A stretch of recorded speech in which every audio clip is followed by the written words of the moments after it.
Kepulauan Indonesia merupakan rumah bagi hutan hujan terbesar kedua di dunia dan merupakan salah satu tempat yang paling kaya keanekaragaman hayatinya. Hutan-hutannya merupakan rumah bagi badak, harimau, macan tutul, dan spesies mamalia lainnya yang terancam punah. Namun, Kepulauan Indonesia juga merupakan rumah bagi lebih dari 250 juta penduduk. Pertumbuhan ekonomi Indonesia dapat dilihat dari pembangunan infrastruktur yang melesat. Deforestasi untuk kayu komersial, minyak kelapa sawit, dan perkebunan pertanian memberikan tekanan yang sangat besar terhadap berbagai taman nasional dan kawasan yang dilindungi di negara ini. The main threats is the allocation of land outside of the national parks, which is basically annexing large areas of land which has been traditionally used by local people for their livelihoods. So you see people being edged out of their traditional harvesting areas and farming areas into more marginal lands, many of which are occupied by protected areas. Manusia dan satwa liar yang tadinya hidup berdampingan, kini bersaing untuk mendapatkan lahan, makanan, dan sumber daya hutan lainnya. And so there's huge amounts of encroachment in national parks in Indonesia, and CIFOR's own research has shown that actually 1/4 of the coffee that's grown in Indonesia actually originates from national parks. And so the forests get transformed into farms and other land uses, which brings also people into direct contact with elephants in particular, but also big cats and other large carnivores. And so the closer that people come to wildlife and wildlife comes closer to people, then you have conflict. Di Sumatera, ini merupakan hal yang biasa disaksikan oleh tim dari London Zoological Society.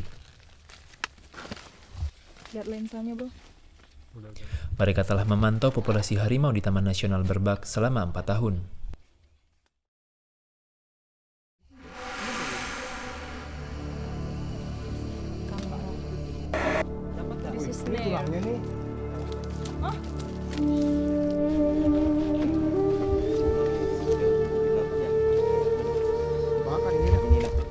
So it's during one of these occasions that our camera trapping team came across the tiger that had been poached.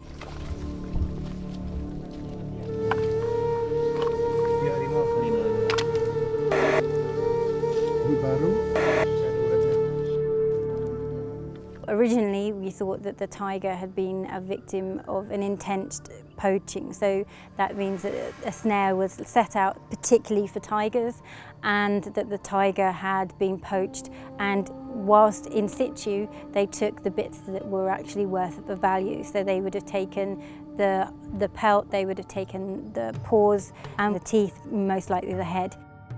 However, when we started actually exploring the area, we started seeing that the actual tiger was intact. Bulu-bulu, tuh, ya kan? Ini kan, ya. Jadi Kulit. mau ngambil apa? Maksudnya tuh mungkin belum sempat ditengok sini gitu. Tapi taring nggak ada tuh. Oh, ini dia. Nah, taring dapat kan? Berarti ini belum dicek sama si pembuat itu. Belum dicek. Look what I found. Tiger canine. That tiger would have been snared, would have been unable to get out, and would have been dying of dehydration and thirst.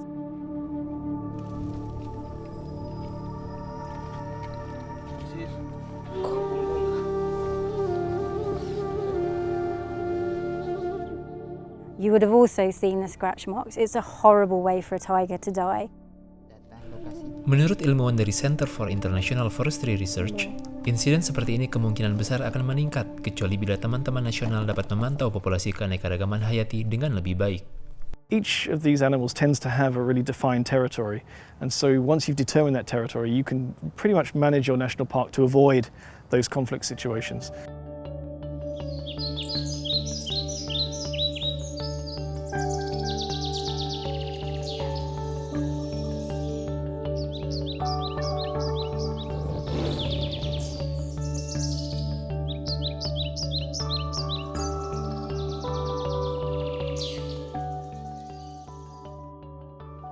Peneliti CIFOR, Age Kirida Laksana telah melakukan penelitian ke kawasan Taman Nasional Gunung Halimun Salak. Penelitiannya yang bermitra dengan Institut Pertanian Bogor dengan dukungan staf Taman Nasional diharapkan dapat mengumpulkan data mengenai macan tutul Jawa yang terancam punah. Taman Nasional yang terletak tidak terlalu jauh dari kota megapolitan Jakarta ini memiliki sisa-sisa dari beberapa hutan hujan primer yang ada di Pulau Jawa. AG dan timnya berharap bahwa data tersebut bisa digunakan untuk mengurangi konflik antara penduduk setempat dengan satwa liarnya. Of course, if we want to change the management system, I mean the rule of national park, yeah. So we need to have good data, so like biodiversity data, Javan leopard data, and case-based data and community data is very important to accomplish our idea. Pemahaman tentang beberapa tantangan yang dihadapi oleh Taman Nasional dalam melindungi populasi macan tutul merupakan hal penting.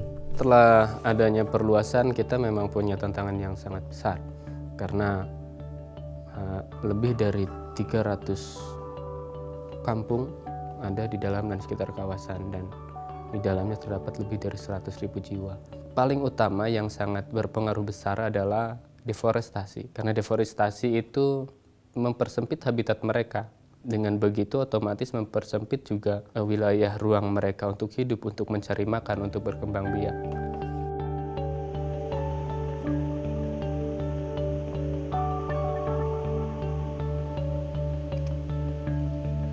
AG beserta tim kemudian memasang 30 kamera perangkap di seluruh hutan untuk memantau aneka spesies tersebut.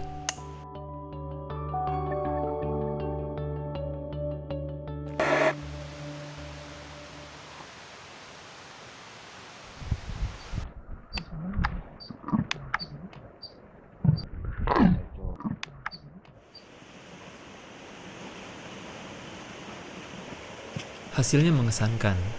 Kamera berhasil menangkap lebih dari 1.000 foto rusa, musang, berbagai jenis burung, serta yang paling ditunggu-tunggu oleh AG beserta timnya, yaitu foto setidaknya 3 ekor macan tutul yang berbeda.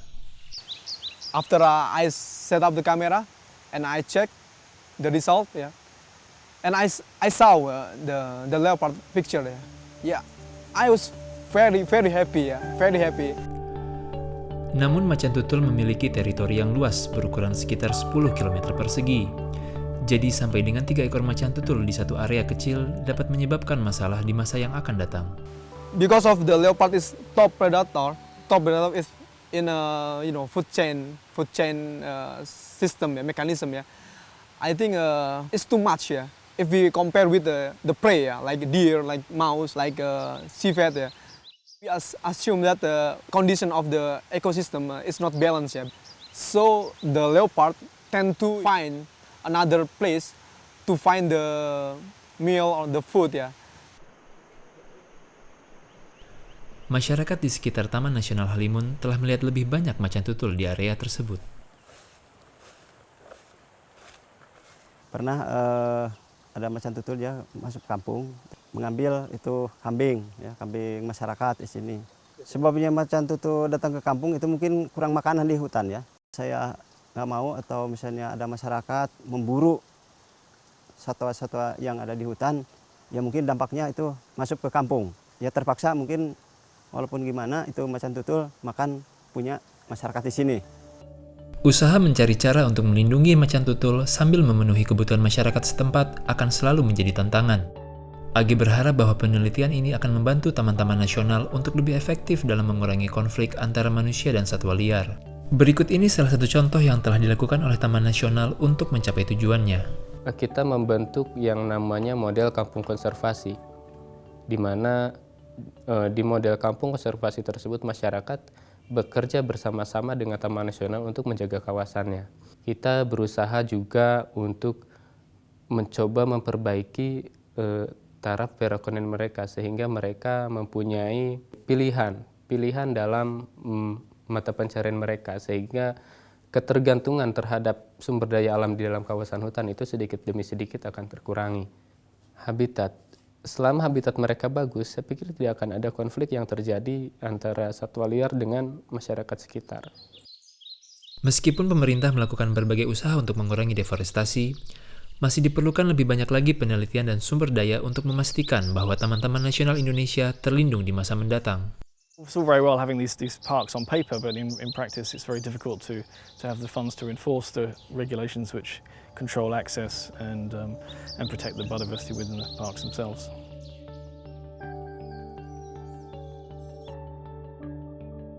But here we are, the most densely populated area on Earth, And we have a city of 20 million people only 60 to 80 kilometers away, and there are still leopards up in the mountains. So there's something, some hope to be had there, and I think something has worked, and we need to find out what it is so that we can apply it elsewhere.